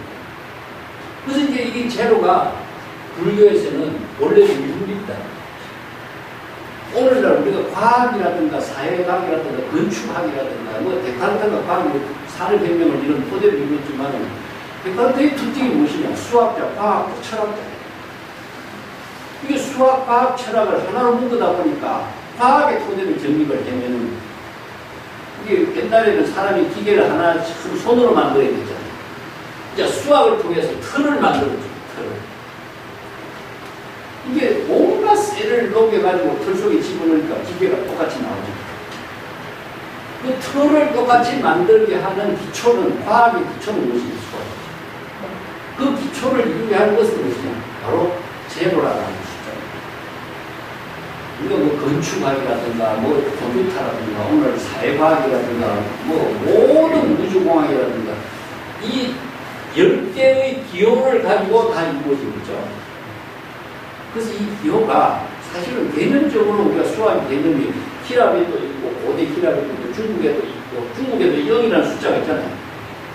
그런데 히랍의 0이라는 숫자, 아라비아 숫자라든가 아니면 히랍의 숫자라든가 뭐 아니면은 세계 문명사에 나타나는 숫자의 개념이 전부 다 있는데 중국의 한자의 0을 가지고 이 0이라는 숫자 가지고 숫자를 조화시킬 수 있겠습니까? 못입니다. 숫자의 개념은 다 있고 숫자로서 제시하고 있는 수학의 철학은 이루어냈지만 수학을 방편의 언어로 이렇게 간략하게 만들어서 자유스럽게 변형시키게 하는 힘은 불교의 가치. 그래서 이 제도가 불교 공사상이에요. 그래서 본래 물물의 경지가 되어야만이 무궁무진한 지혜를 이루게 하는 이 본문이 불교에서. 근데 어디에서 나온 거냐? 이 자연에서 나왔습니다. 자연을, 그래서 진여 자연을 근본을 합니다. 우리가 진여 본심의 자연의 근본을 하는 도리를 방편의 언어로서, 기호로서 제시하잖아요. 근데 우리가 음악 같은 데 말이죠. 모든 분야의 기호적인 방편의 언어가 그 세계의 가능성과 특징을 만들어냈어요. 아무리 이 숫자가 뛰어나지만 음악에 이걸 갖다 붙일 수 없잖아요. 음악에서는 음악의 기호와 음표가 만들어집니다. 그렇기 때문에 하나의 독자적인 분야에서 방편의 언어적인 표기가 개념을 가지고 있는 것이 중요합니다. 개념을 가지고 그 분야의 새로운 방편의 기호로서 발전할 수 있는 힘을 어떻게 제공해야 됩니까? 이것이 굉장히 중요한 거죠. 그래서 불교의 사상이 자연이라고 하는 토대가 하기 때문에 여기서 누구 주장이 있습니다. 자연의 법을 제시했고 자연의 법을 자연의 지혜로 제시했기 때문에 부처가 자기 주장하는 것이 아니고 부처가 자기의 자연의 본심의 지혜를 제공했기 때문에 여기에서는 대상이 없어진 거죠. 그리고 모든 법은 노자에서도요, 자연을 근본으로 한다는 말은 나와요. 중국의 노장에서도 전부 다 이걸 주장하고 있는데 자연을 근본으로 하는 개념은 다 알고 있었지만 이것을 방편의 언어나 숫자로서 제시해서 논리화시킨다든가 재확인하게 한다든가 시간 공간을 떠나서 누구라도 그 문제를 똑같이 체험하고 똑같이 제시하고 똑같이 나눌 수 있게 하는 힘을 제공하는 사람은 불교의 가치입니다. 그 점이 특징이에요. 공사상을 가지고 우리가 오늘날 모든 과학의 모델을 이루는 근본이 되고 위해서 우리가 불교 공부하는 사람들 항상 다시 재조명해야 된다. 자, 수산 스님의 죽비도 마찬가지입니다. 이 죽비도 우리가 대촉이란 말 썼죠. 대촉이라는 것은요, 하나는 입안하고 하나는 입안하지 않는다는 사고는 누가 갖고 있겠습니까? 중생심. 그러면 이 중생심을 피워보는 것이 무엇입니까? 바로 죽비의 대촉을 초월하는 경지입니다. 이 구절을 이해하기 위해서 제가 이해가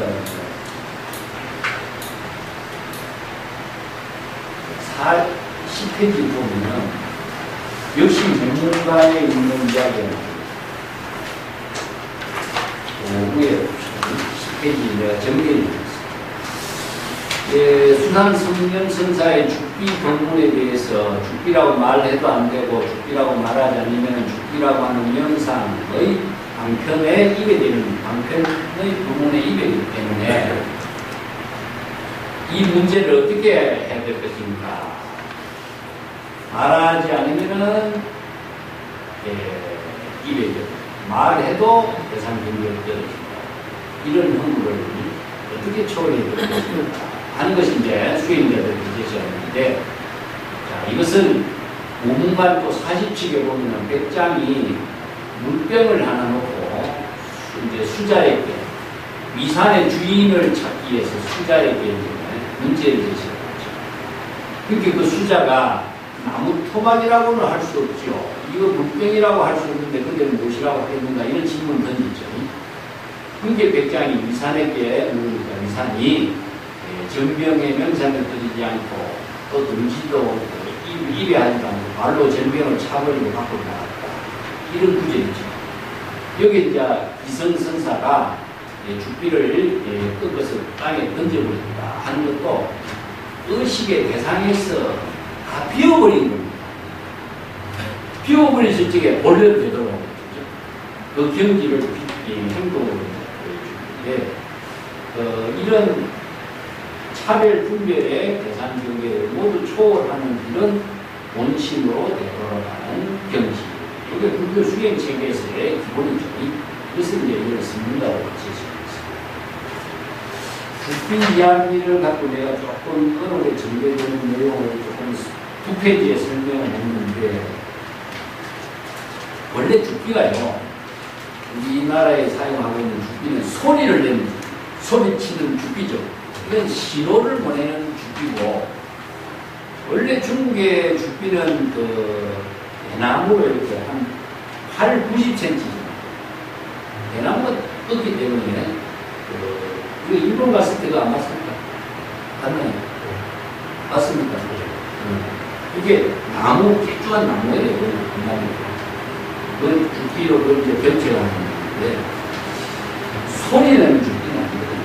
그 선지식이 이제 들고 다니기도 하고 하면서 변체가 하는 죽비. 대종고 선사가 사용하는 죽비 이야기가 이제 전해졌습니다. 그 페이지에 조금 드려놨습니다. 대종고 선사의 죽비가 쭉 전해된 그 자료가 있습니다.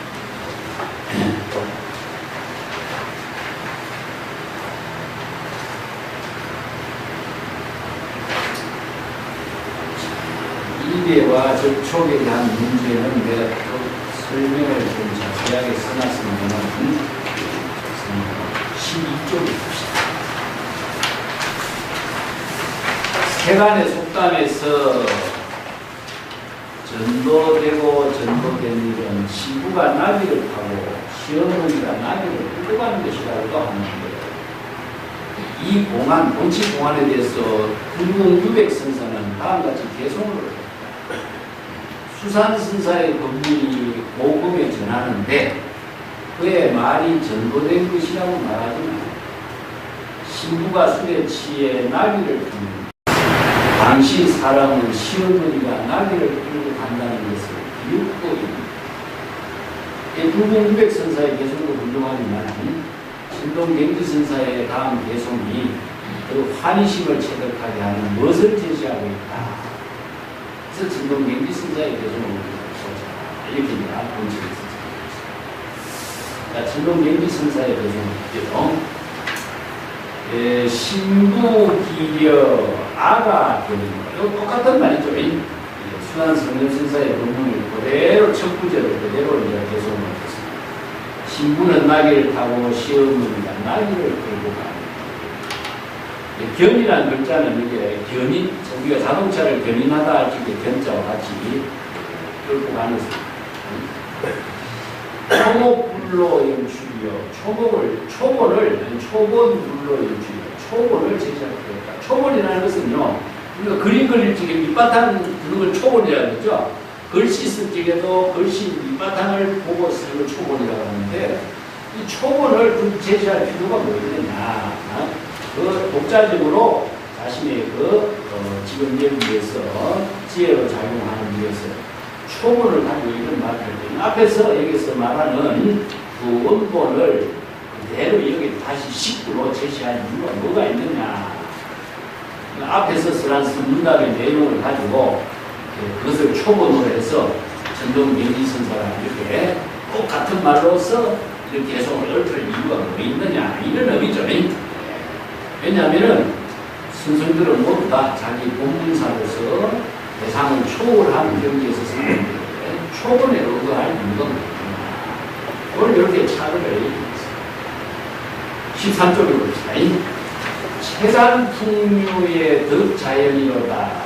체단이란 말은요, 맹자에서 나오는 말인데, 형상, 어떤 형상, 체격이라는 말과 똑같아요. 볼격, 체격이란 말, 체반이란 말과 똑같습니다.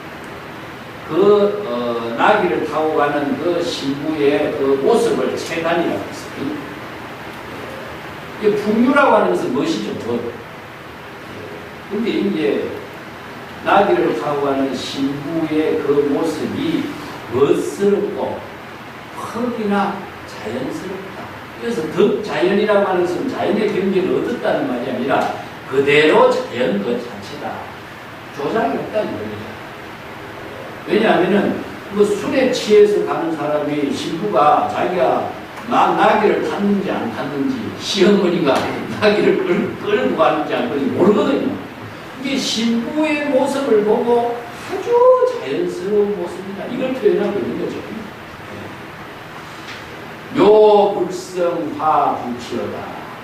자, 이것은 이런 자연스러운 본래의 모습을 본뜰 수도 없고 그림으로 그릴 수도 없다. 다른 것은요, 중생식으로 보면은요, 본뜰 수도 있고 대략 비슷하게 그림을 그릴 수가 있는데 자연 그 자체의 작용은 생명으로 작용하는 모습이기 때문에 생명으로 작용하는 것은 본뜰 수가 없어요. 그걸 이제 어떤 생명인지 마음 작용을 그래서 유명한 내가 13페이지 유명한 개송을 하나 해놨습니다. 소염의 시. 소염의 시인데 여러분 소개했죠? 우리가 가나선 공부하는 사람들이 소염의 시를 전부 다 토대로 해가지고 가나선 공부하도록 오조급연선자가 제시했거든요. 복습하는 문제로 다시 한번 봅시다.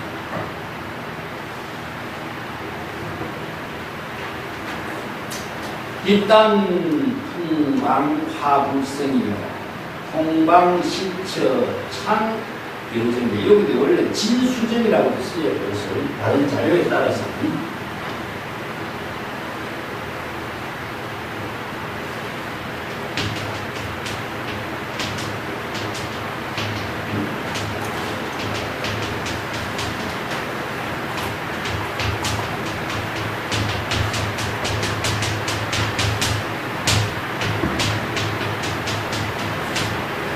요 글자를 이제 다른 자료에는 이렇게 쓰고 여기서는 참 인정인데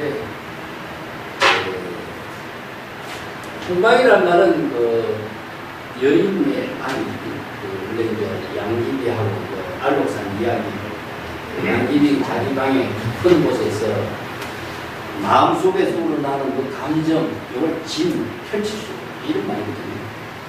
근데 마음 작용을 무엇라고 수행할 수가 있겠느냐. 그래서 이제 마음의 작용이 일어나는 것을 분리문자, 언어문자로 생각할 수 있다. 이게 이제 불화, 그림으로 그릴 수가 있다. 그래서 분리문자의 세계를 이렇게 표현합니다. 그래서 우리 진여 본심이 지혜로 작용하는 경지는 언어문자로서 제시할 수 없어요. 그렇지만 우리 진여 본심이 지혜가 작용하는 경지를 우리가 어떻게 깨달아야 될 것인가. 그는 속이 신여 이름을 자주 부르는데 그 신여에게 쉽게 일이 있어 부르는 건 아니다. 안망인덕성이다. 속이라고 부르는 소리를 목소리가 듣도록 하는 것이죠. 자, 여기서 우리가 아까 자문자답이라고 했죠. 자문. 여기서 이제 양귀비가 소가 이름을 부르는 것이 자문이고, 밖에 낭군이 그 소리를 듣도록 하는 것을 말하거든요. 궁극적으로 뭐냐? 자기가 소가 부르는 소리를 자신의 귀로 듣는 겁니다. 그래서 남함이 타고 연구를 한 소리를 자신이 듣고 자각하는 거죠. 연구주의. 그래서 이제 문자 화두를 갖고 이걸 설명하는 거예요. 무라고 하는 소리를 자기가 내고 무라고 하는 소리를 자신이 듣는 거예요.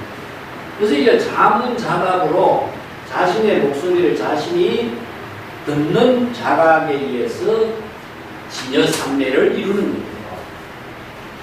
자문자답이나 이 문자화두 창조의 수행 구걸로서 개성으로 듭니다.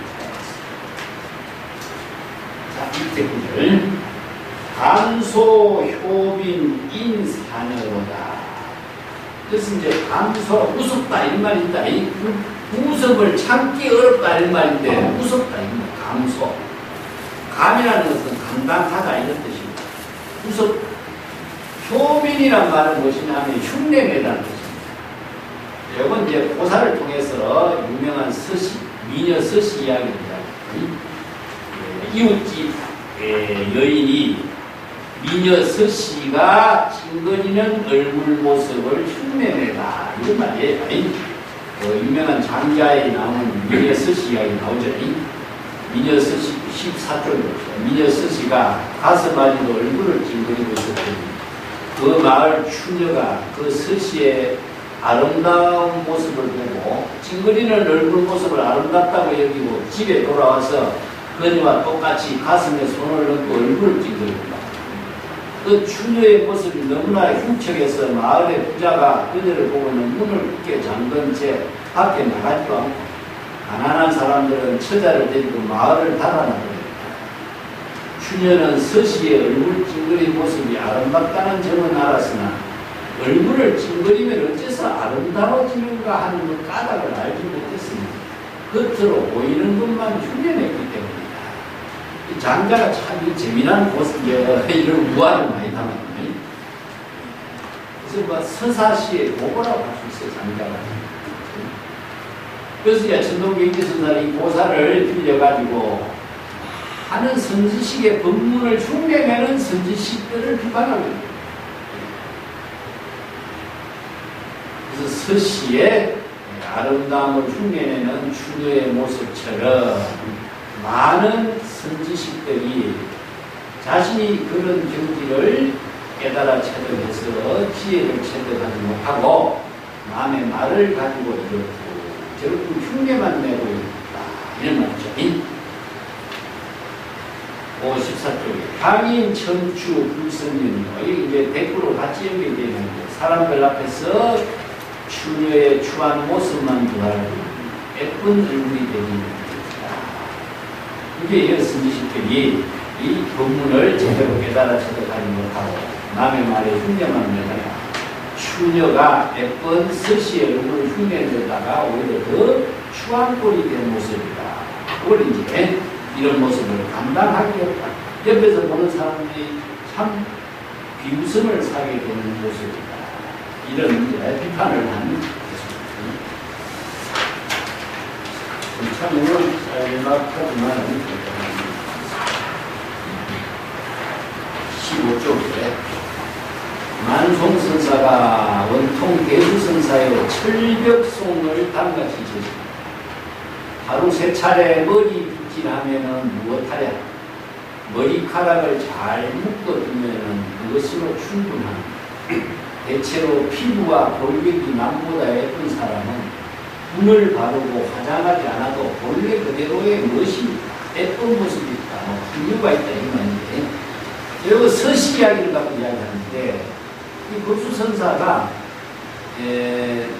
머리를 빗질하는 사람을 비판하면서 머리를 묶어두고 본래 그대로 두면 빗질할 필요가 없지 않나. 이게 조작이 필요하지 않는다. 눈을 바르고 화장하지 않아도 예쁜 사람은 원래 예쁜 모습 그대로인데, 그 일부러 눈 바르고 화장하면서 치장을 해가지고 예쁜 모습을 만들려고 애를 씁니다. 이 조작입니다. 이 말죠. 원통 대순살 철벽송이라고 하는 말은요, 이 철벽이라고 하는 말이 얼굴이 삐까는 말이죠, 사실은.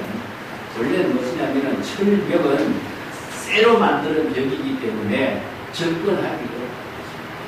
그래서 이제 은산철벽이라는 말을 선생들의 공안을 은산철벽이라고 해요. 그것을 벽을 넘어뜨리기가 어렵죠. 그래서 큰 관문을 통과하는 것을 은산철벽과 같이 뚫고 넘어가기가 어려운 것이다. 근데 이제 수천년에 한 사람은 은산철벽과 같은 그런 견고한 성기의 지혜를 갖춘 사람이다. 이런 별명을 붙였다고 해요. 우리도 이제 나오야록에도 이제 소수선사, 후수선사 이야기를 전하고 있습니다. 송대에 가면요, 수없이 많은 사람들이 수필집이 많아요. 그래서 나오야록이라든가 이런 것은 문출이라든가 이런 것은 전부 수필집인데, 선생들이 보고 들은 이야기를 가지고 자기 나름대로 그 공안에 대해서 코멘트를 내린 수필을 써요. 그런 자료가 송대에는 굉장히 많습니다. 그런 자료들을 가지고 이제 송대의 문학적인 세계를 이해합니다. 16쪽입니다. 수산선사가 대답한 말은 신부가 나귀를 타고 시어머니가 나귀를 끌고 간다. 이 대답한 말이죠. 원칙에서 이제 제시하는 거죠. 대상을 반면해서 꾸민새가 없으니 마치 자연 그대로 새아씨 몸매가 예쁜 것과 같다는 것입니다.